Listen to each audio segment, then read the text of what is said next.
Ashton Jeanty or what player? And we're talking 1.1 rookie or even redraft. We'll cover both angles of this thing. Is Jeanty more valuable in Dynasty than any player in fantasy? Or is Ja'Marr Chase, Bijan, Gibbs, you name a couple other wide receivers, more important, more valuable in Dynasty before you know where he's landing? Now, a lot of worried Williams out there are going to go, "Hey, Smitty, I'm a worried William. We have no idea where Jeanty's going until I know that information." Hi, I'm worried William, and my mommy just warmed me up a Hot Pocket. Not on my watch. Not on my watch. We are going to dive into the Ashton Jeanty combos that are difficult and tough and bold. And we're going to talk about right now, without knowing landing spot. The draft is 2 weeks away. We're going to have a whole bunch of Ashton Jeanty, remake videos and talk about his landing spot and how much more valuable he is now that he's in LV, playing for the Raiders or wherever the hell he ends up. But right now, we're going to talk about Jeanty. Would you rather have him than any other fantasy football asset, or do you have him like 4 or 5? And in redraft, how bold will you go? Will you put him at the top 5 to 8 range overall? Would you draft him over every wide receiver not named Ja'Marr Chase and let's call it JJ? We're breaking it all down right now and more. Ashton Jeanty, redraft, Dynasty, doing it all live. The Fantasy Football Show begins right now. Ladies and gentlemen, this guy right here is a marvel.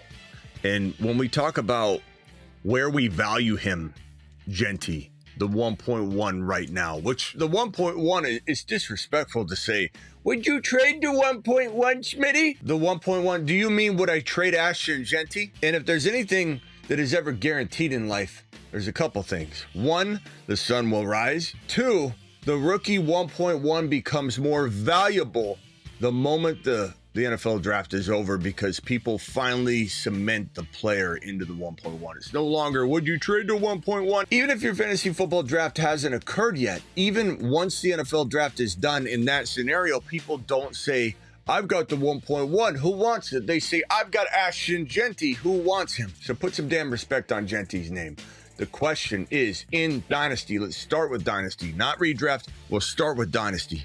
1.1, Jeanty, what player or players, if any, would you rather have in a fantasy football environment? Let's pretend right now in this particular question and mindset, you're starting over. You're starting from scratch. Let's say you're drafting in an inaugural draft. You're not even using rookie picks, okay? So the 1.1 is Jeanty. Would you rather have Jeanty over Ja'Marr Chase in a startup draft right now? Would you take him at 1 overall? With all the vets included with the rookies, would you take them 1.1? I will say that without being any part of the worried William category, Hi. there is something to the effect of, okay, look, there are unknowns that I'm more than willing to take gambles on, but this is a wide receiver.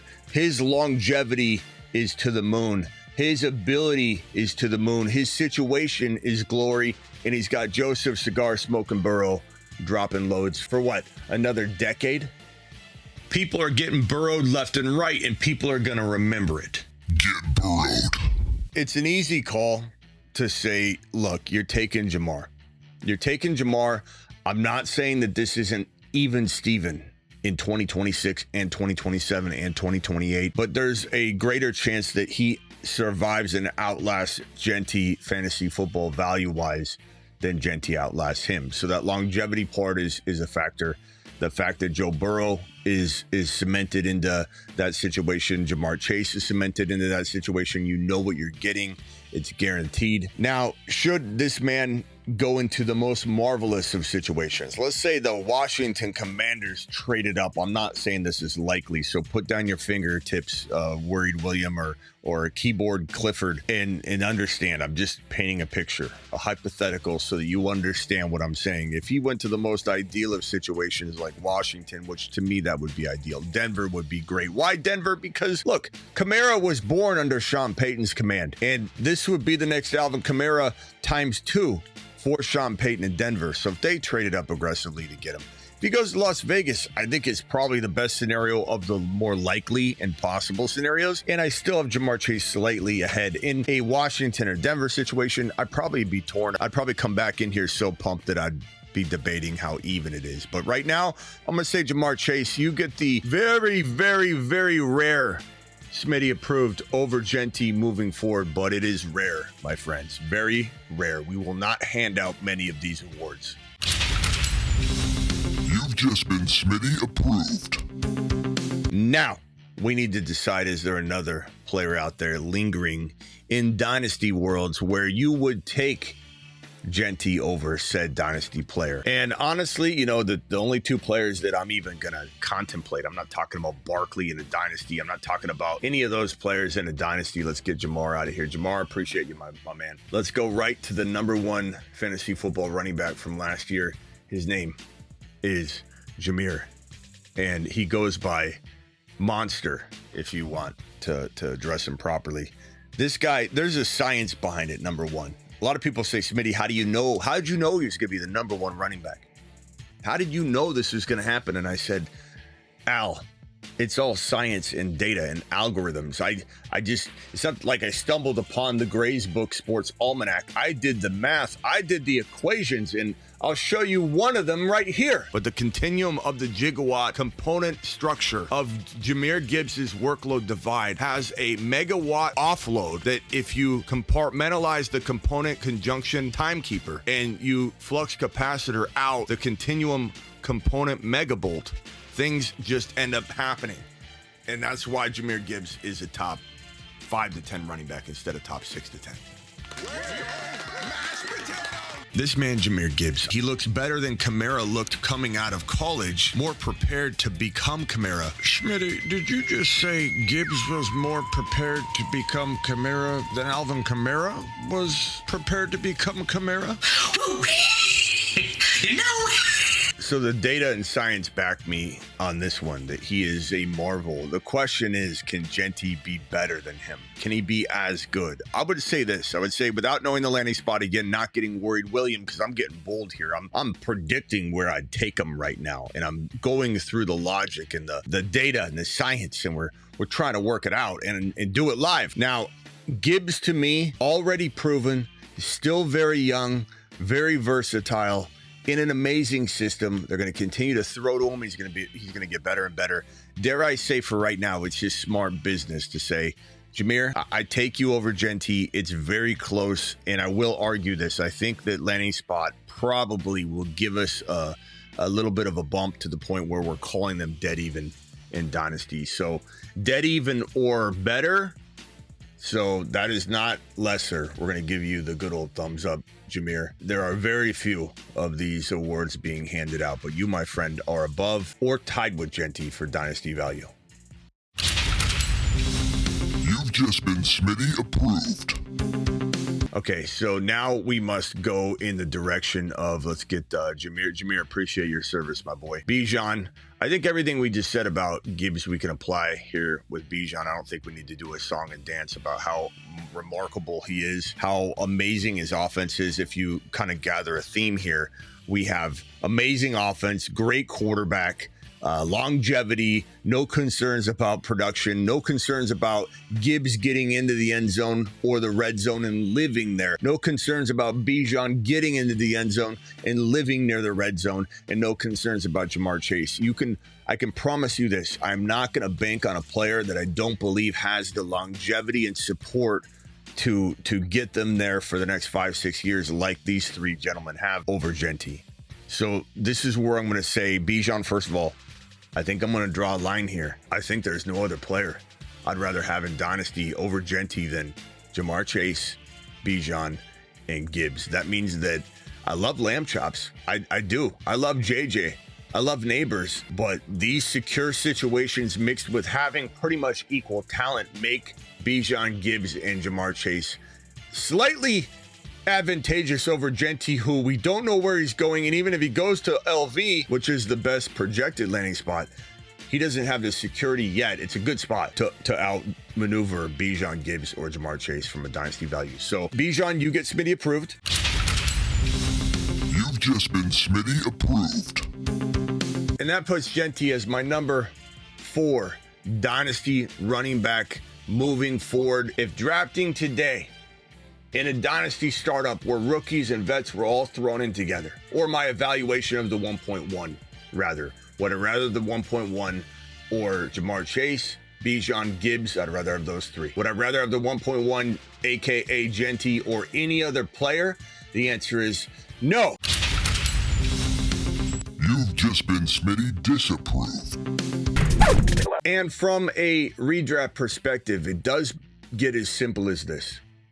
Okay, first of all, let me jump over to Jeanty and just say this. There is no running back that has come out of college since Barry Sanders, and in some ways you could say that Jeanty has a little bit more value than really any running back to ever come out of college in certain categories and ways to look at his game and what he brings to the table. But number one in the nation in yards after contact with 5.25. That's first in the nation. Number one in the nation in forced missed tackles with 152. 49 more than second place. 49 more missed tackles than second place. And probably the most impressive stat you could ever find on Ashton Jeanty, by the way. Most rushing yards in college football last year, 2601. Do you know who was second? Ashton Jeanty after contact. After contact, Ashton Jeanty was still number one. He beat Cam Scatterbo 17-11 with his after contact yards alone. There's no better prospect coming out of college. Guys, he had a whopping 29 rushing touchdowns. And for you lazy Leos that have no clue what you're talking about, they say, but he's not a receiving back. He is a receiving back. In 2023, he pulled in a whopping mother freaking 569 receiving with 5 receiving touchdowns.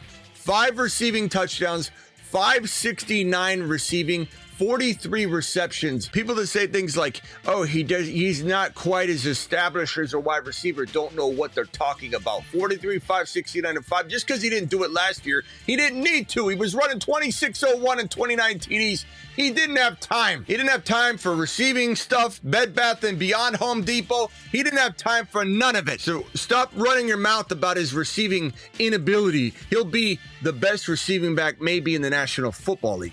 At least top 3 or 4 in the league in receiving. That's how good he is. 100 yards per game on the ground every single game last year. Not one time did he rush under 100 yards. Second in FBS in stacked boxes. Oh, his competition was so bad, Smitty. He's not that good.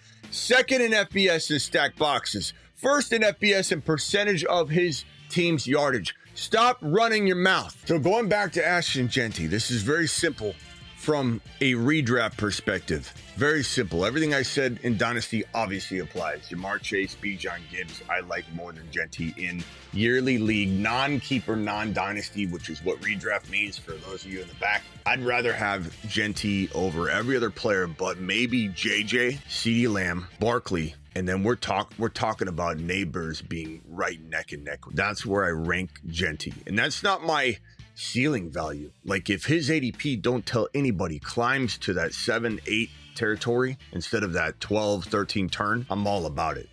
That's his low floor. 7-8 overall is a floor for Jeanty. He could be 1, 2, or 3 overall running back material as a rookie. I'm taking him at 7 or 8 if I need to without a hesitation. I hope his ADP doesn't get to that point. We'll kind of know once the draft is over and everybody reassesses when he has his landing spot handed to him. But this is a monster right here. And let me just play one more thing for you on the way out the door. Hey, I'm Dom, and I drive fast cars, get hot chicks, and draft Ashton Jeanty double fist style with 2 cell phones at the same time. Why do I have 2 cell phones? One for looking up Ashton Jeanty stats all day, the other is for getting chicks. Don't forget I'm live Monday through Friday, 8 p.m. Eastern, every single Monday through Friday. Live additionally, whenever big news breaks. And don't forget I go live most midnights Eastern for our graveyard shows. We're live. I mean, who else goes live more than this channel? I don't think anybody does. And make sure you get on over to thefantasyfootballshow.com for my rankings, bold predictions, trade calculators. And then join the Patreon. Links in the description. Or go to patreon.com/the fantasy football show. What's the Patreon? Only our 365 24/7 live chat group. Yeah, that's right. You can chat with everybody you see usually in the YouTube live stream chat and myself on the 365 24/7 chat environment on Patreon. Smash it. Patreon.com/the fantasy football show. Get on over to all those places. Appreciate you all.